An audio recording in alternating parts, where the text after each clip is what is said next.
जो दर्द सालों से दवा नहीं मिटा पाई, वह एक देसी तेल से धीरे धीरे गायब होने लगा। सुबह उठते ही घुटनों में चुभन, कमर में खिंचाव, गर्दन में जकड़न, लगने लगा था कि अब यह दर्द जिंदगी का हिस्सा बन चुका है। उम्र जैसे हर दिन बदला ले रही हो, लेकिन अब रोज रोज यह दर्द सहना जरूरी नहीं, क्योंकि एक पुराना देसी नुस्खा फिर से लोगों की उम्मीद बन गया है। बस 3 चीजें चाहिए: 2 साबुत लहसुन की कलियां, 1 चम्मच अजवाइन और 1 बड़ा टुकड़ा जावित्री। इन सबको हल्का दरदरा कूट लो। खलबट्टा हो तो बढ़िया, नहीं तो सिलबट्टा भी चलेगा। अब 100 ग्राम सरसों का तेल गरम करो और यह कुटा हुआ मसाला उसमें डालकर धीमी आंच पर 5 मिनट पकने दो। तेल का रंग थोड़ा बदलने लगे तो समझो तैयार है। अब इसे छानकर किसी कांच की बोतल में भर लो। बस फिर क्या, रोज उस जगह पर अच्छे से मालिश करो जहां दर्द होता है। घुटनों का दर्द हो, कमर की जकड़न या गर्दन की जलन, सब धीरे धीरे गायब होने लगेगा। यह वही नुस्खा है जिसे हमारी दादी नानी बिना डॉक्टर के आजमाती थी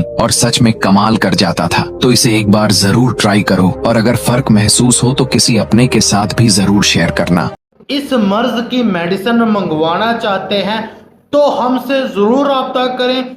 वीडियो को लाइक करें, चैनल को फॉलो करें और वीडियो को आगे जरूर शेयर करें।